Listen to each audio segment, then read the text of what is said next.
82세 된 영국 할머니 한 분이요, 호주불로 10,000불 넘는 돈을 주고 얼굴을 대폭 뜯어 고치셨답니다. 수술 전 사진하고 수술 후 사진이 신문에 나왔는데, 제가 보기에는 사진 둘 다 할머니 사진이었습니다. 좋아지면 얼마나 더 좋아졌겠습니까? 그런데 왜 그 할머님이 그 연세에 82세 되신 분이 수술을 하시게 되었는가? 그 사연이 그 기사에 같이 나왔는데, 2년 전에 유난히 부부 사이가 좋았던 남편이 병으로 먼저 세상을 떠나고 나서 그 할머님이 너무 상심해하는 것을 보고 그 아들이, 어머님 그렇게 슬픔에 잠겨 있지 마시고 차라리 성형 수술을 하시든지 그렇게 좀 색다른 삶을 사시라고 반 농담 삼아 한 말을 듣고, 그 할머님이 자기 아들이 하는 말 들어보니까 일리가 있거든요. 그래서 그렇게 하셨다는 것입니다. 남은 여생을 스스로를 위해서 즐겁게 사시려고 그 큰 돈 들여서 또 그 위험도 감수하면서 그렇게 하셨다는 것입니다. 이 결혼 관계, 이 남녀 관계는 영원하지 않습니다. 죽음이 서로를 갈라놓을 때는 어느 누구도 그 이별을 거역할 수 없는 것입니다. 특히 서양 사회는 여기 젊은 남녀들이요, 서로에 대한 애정 표현을 시간과 장소를 가리지 않고 해야 됩니다. 서로 부둥켜 안고 키스하고, 우리 동양 문화에서 보면 다소 민망한 행동들도 서슴지 않고 하는 것입니다. 자동차를 운전해 가다가도 신호대 앞에 잠시 서서 그동안에도 서로 끌어안고 서로 키스를 해야 되는 것을 종종 보는 것입니다. 그런데 그런 사랑도 영원하지 않습니다.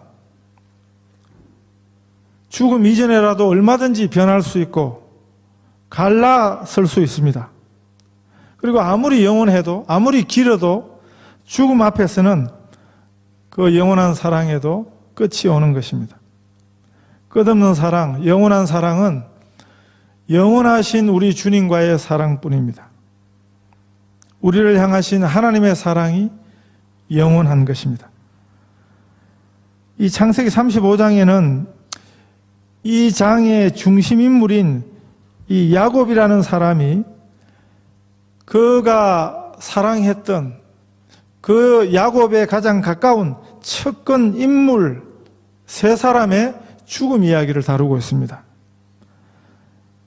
지난주 본문입니다만 35장 8절에 보시면 리브가의 유모 드보라가 죽음에 그를 베델 아래 상수리 나무 밑에 장사하고 그랬습니다.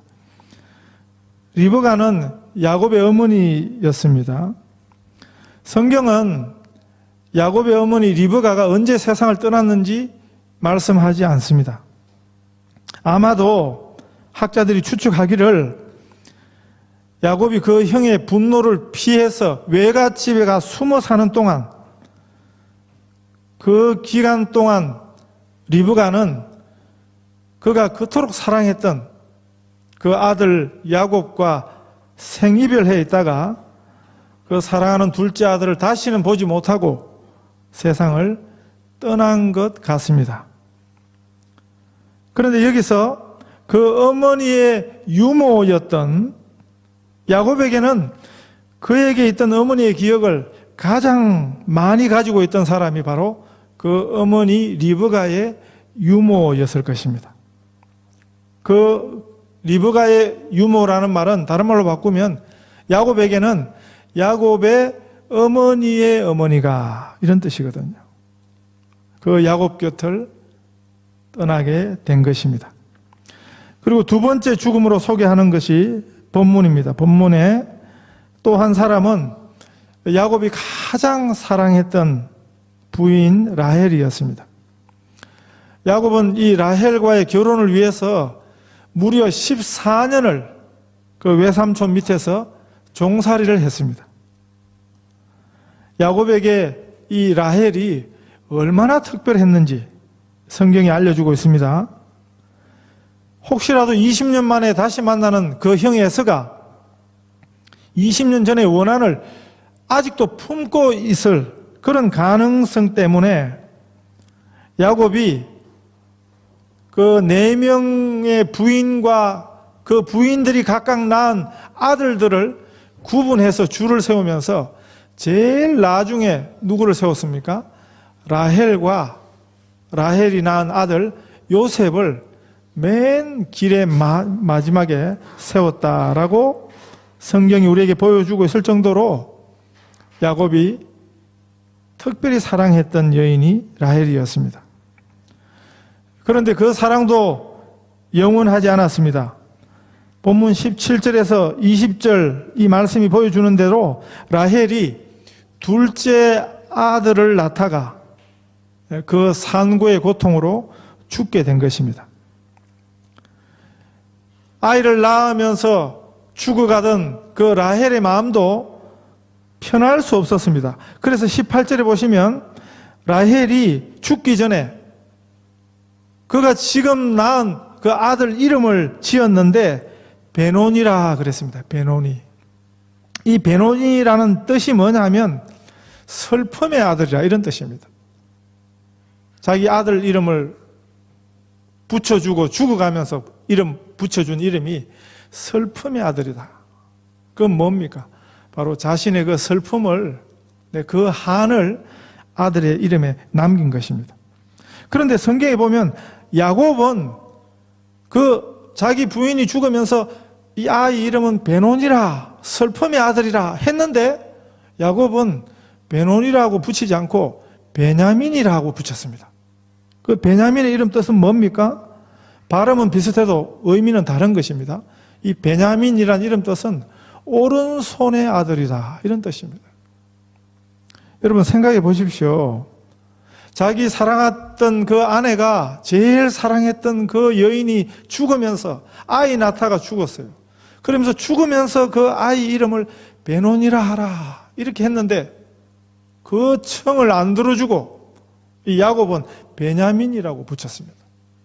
그런데 베냐민 뜻이 뭐라고요? 오른손의 아들이라. 그 말은 뭡니까? 라헬이 지금 자신에게 어떤 존재였는가를 지금 표현한 것입니다. 라헬은 야곱에게 오른손과 같은 그렇게 중요한 사람이었다는 것을 그렇게 표현한 것입니다. 그동안 야곱에게 라헬은 그의 오른손과 같은 존재였습니다. 그만큼 사랑했다는 소리입니다. 그러나 그런 사랑도 그 아내를 영원히 붙잡아 둘 수 없었습니다.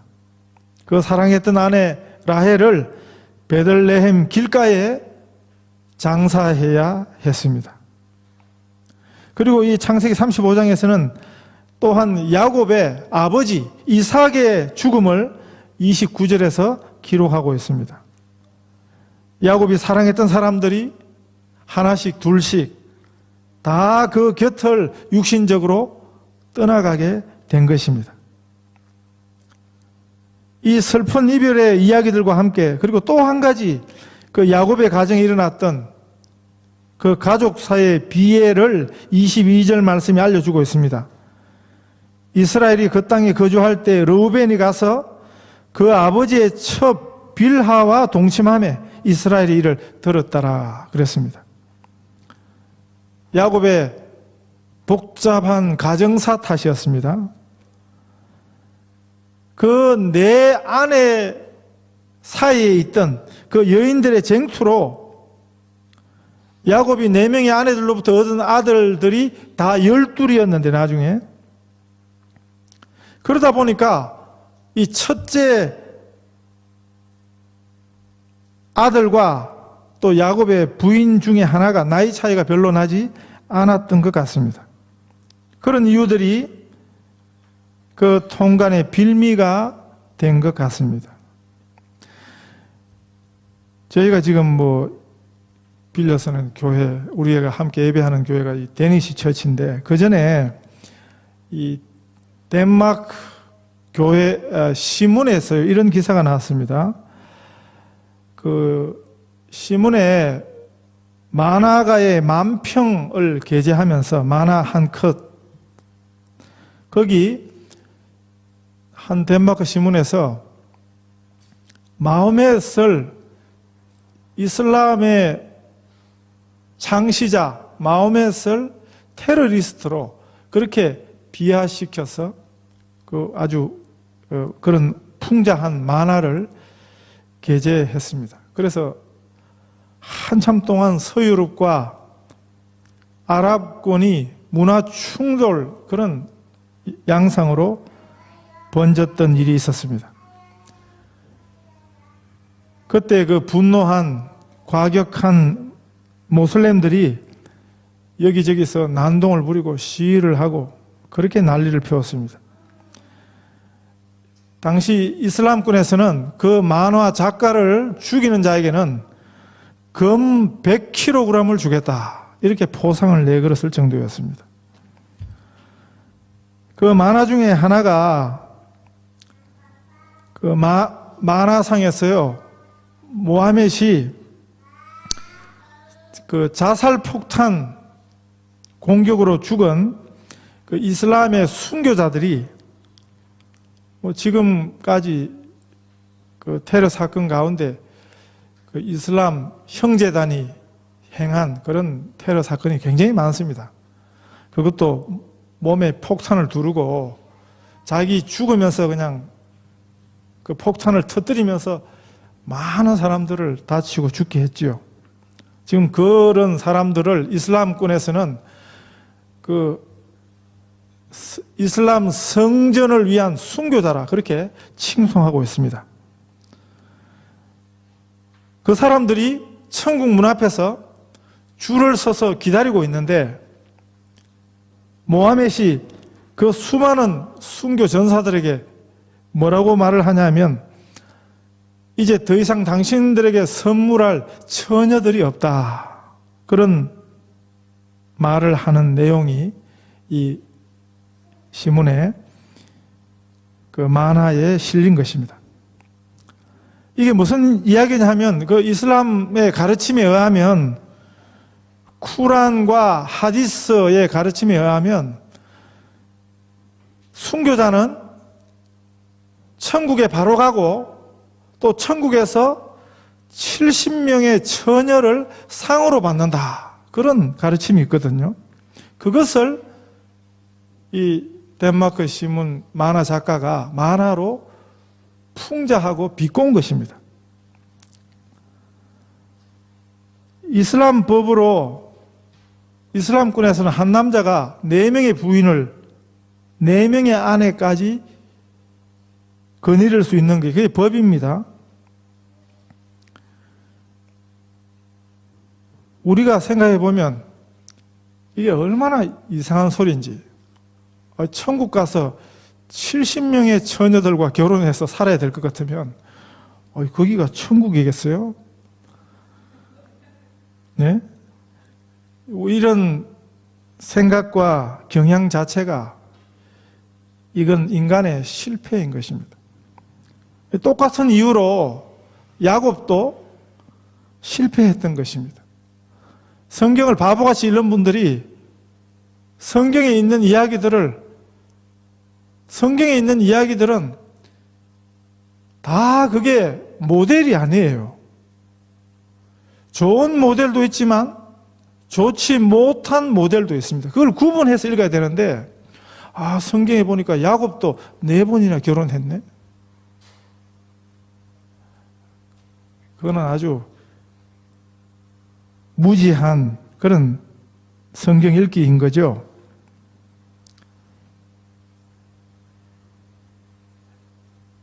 야곱의 가정사에 실패한 모습들을 사실은 성경이 보여주는 것입니다. 그러나 이런 야곱의 실패 사건, 야곱의 실패한 이야기들이 다가 아닙니다. 이 야곱의 실패한 사건 너머에 정말 중요한 사건이 있습니다. 그게 뭐냐면 바로 우리 하나님의 사건입니다. 사랑하는 가족들이 그 곁을 떠납니다. 사람들이 떠납니다. 그래서 창세기 35장에는 야곱이 사랑했던 야곱의 척근 세 사람이 세상을 떠나는 이야기가 기록이 되어 있습니다. 우리는 야곱의 어머니, 그 어머니와 같았던 어머니의 유모가 세상을 떠나고, 야곱이 제일 사랑했던 그 아내 라헬이 아이를 낳다가 세상을 떠나고, 그리고 그 아버지도 세상을 떠나고, 이게 야곱의 사건이죠. 이 인간의 이야기죠. 그러면 그 이야기 너머에 뭐가 있는지를 우리는 봐야 되는 것입니다. 그건 뭡니까? 사람들은 떠나도 하나님은 떠나지 아니하신다 하는 것이 이 사건 너머에 있는 하나님의 사건입니다. 인간은 자주 실패합니다. 인간은 실패를 반복합니다. 그러나 우리 하나님은 절대로 실패하지 않으십니다. 그것이 인간의 실패하는 이야기들 너머에 있는 우리 하나님의 이야기죠. 인간이라는 존재는 야곱과 우리가 다르지 않습니다. 자주 넘어지는 것입니다. 우리가 다 그런 것입니다. 우리가 실패하고 넘어지는 것에 성경의 인물들하고 우리가 다르지 않습니다. 그런 것에, 그런 본질에 꼭 같은 것입니다. 그런데 이 인간이 실패하고 넘어지는 그 사건 너머에 이보다 더 중요한 본질적인 사건이 있는데 그게 바로 우리 하나님의 사건입니다. 영원하신 하나님께서 하나님을 의지하는 성도를 꼭 붙들고 계시기 때문에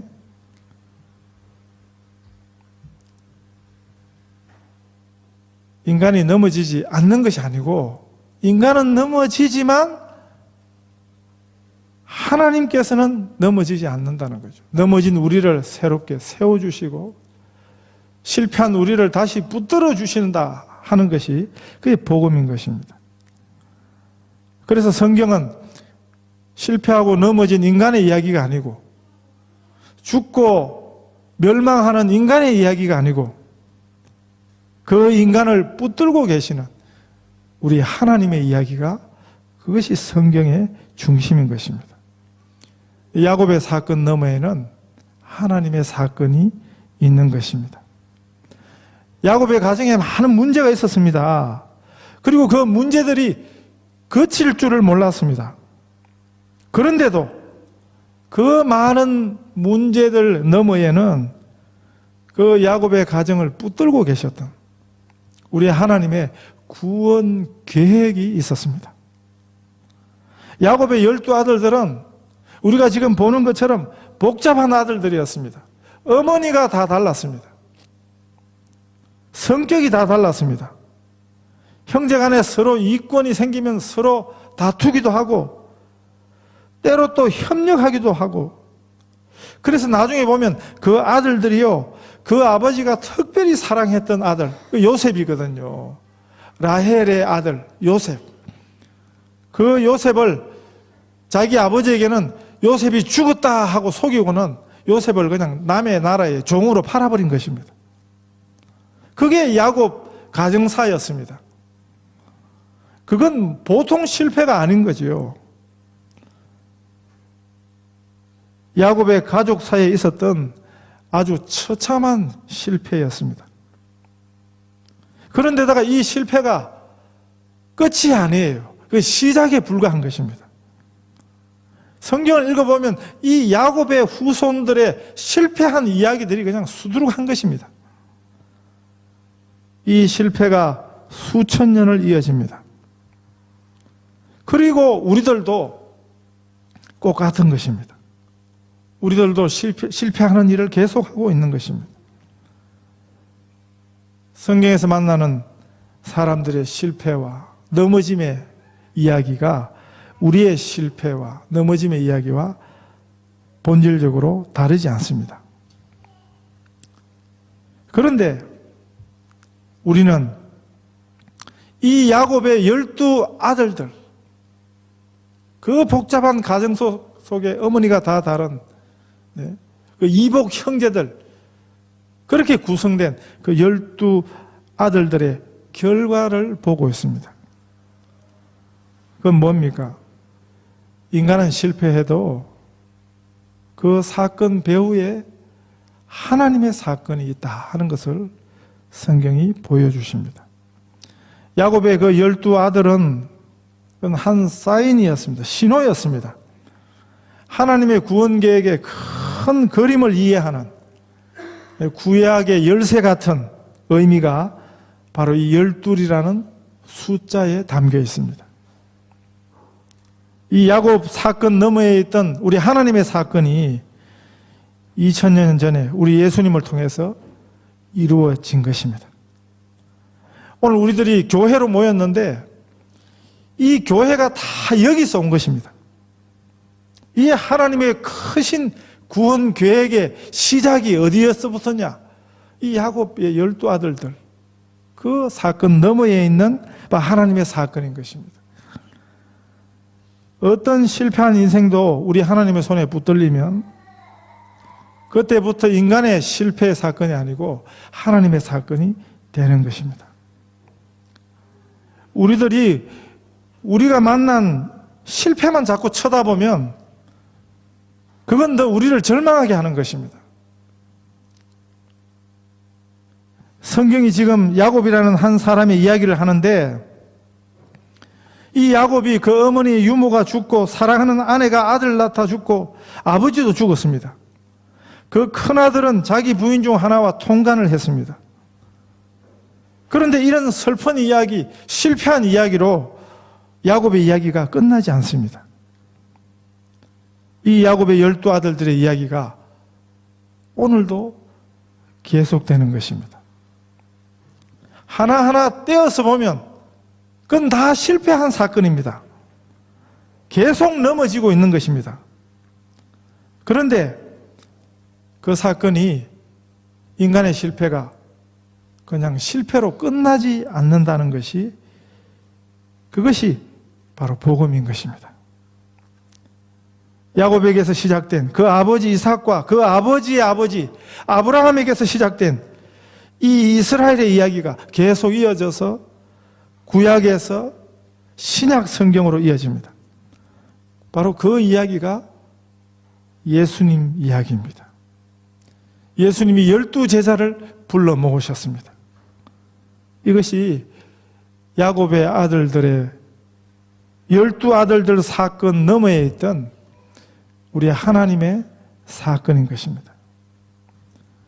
야곱의 12 아들을 이어서 예수님의 12 제자가 나왔고, 그 12 제자를 이어서 오늘 교회와 우리 성도들이 나오게 된 것입니다. 우리는 모두 우리 하나님의 구원 계획 속에 있습니다. 그래서 우리가 만나는 모든 일이 다 하나님의 구원 계획 안에서, 하나님의 사건 안에 있는 것입니다. 우리가 이 땅의 일만, 이 땅에서 일어나는 일들만 쳐다보면 그래서 참 답답해지는 것입니다. 그러면 깝깝한 삶의 본질을 벗어날 길이 없는 것입니다. 비록 우리는 이 땅 위에 있지만 땅의 것 대신에 우리 하나님을 바라보는 것, 이게 믿음이거든요. 이것이 또한 우리 예배의 진정한 본질입니다. 보통 우리가 예배의 구성 요소, 특히 한국 교회는 2가지가 제일 중요해요. 네? 하나는 찬송, 하나는 뭐요? 말씀. 네. 기도도 사실은 찬송입니다. 찬송이 곧 기도입니다. 예배의 중요한 요소는 두 가지입니다. 찬송과 말씀. 특별히 우리가 이 찬송가, 어떤 찬송가든지 찬양곡이든지 CCM 곡이든지 찬송 가사에는 공통점이 있습니다. 만약에 그 가사에 이것이 없으면 그건 찬송이 아닙니다. 세상 노래하고 다른 본질적 차이가 여기 있는 것입니다. 그건 뭐냐 하면, 그 공통점은 뭐냐 하면, 찬송은, 찬양은 우리를 하나님을 바라보게 해요. 그래서 우리가 찬송하고 찬양하면 그 찬송을 따라 부르는 것으로 우리는 우리의 관심이, 우리의 안목이 하나님을 향하게 하는 것입니다. 그게 모든 찬양과 찬송 가사의 공통점인 것입니다. 그래서 찬송하는 것은 유익합니다. 찬송하는 것은 그건 참 좋은 것입니다. 어떤 문제를 만났어도 그 문제 대신에 그 문제를 내려놓고 우리 하나님을 보게 하는 능력이 찬송의 능력입니다. 그래서 찬송하면 힘을 얻는 것입니다. 그래서 우리가 바로 찬송하면 우리를 바로 믿게 하는 것입니다. 이미 많이 경험하셨죠. 그게 찬송의 축복입니다. 예배의 본질을 잊지 마십시오. 그게 곧 신앙의 본질입니다. 인간의 문제를 보고 인간의 실패와 슬픔을 보고 거기 빠지면 그건 인간교입니다. 그건 신앙이 아닙니다. 그건 전혀 믿음이 아닙니다. 교회에 와서는 믿으시기 바랍니다. 교회에 오셔서는 믿는 일을 하시기 바랍니다. 그리고 믿는 말을 하시기 바랍니다. 생각도 믿는 생각을 하시기 바랍니다. 찬송하고 감사하실 수 있기를 바랍니다. 우리의 사건 너머에 있는 우리 하나님의 사건을, 우리 하나님의 크신 구원의 일을 보실 수 있기를 바랍니다. 문제를 만나셨습니까? 실패하셨습니까? 우리 주님 앞에 잘 오셨습니다. 참 좋으신 우리 아버지 하나님을 다 만나시기 바랍니다. 그래서 우리 하나님의 것을 예수님 안에서 누리고 사시는 우리 성도들 다 되시기를 축복합니다.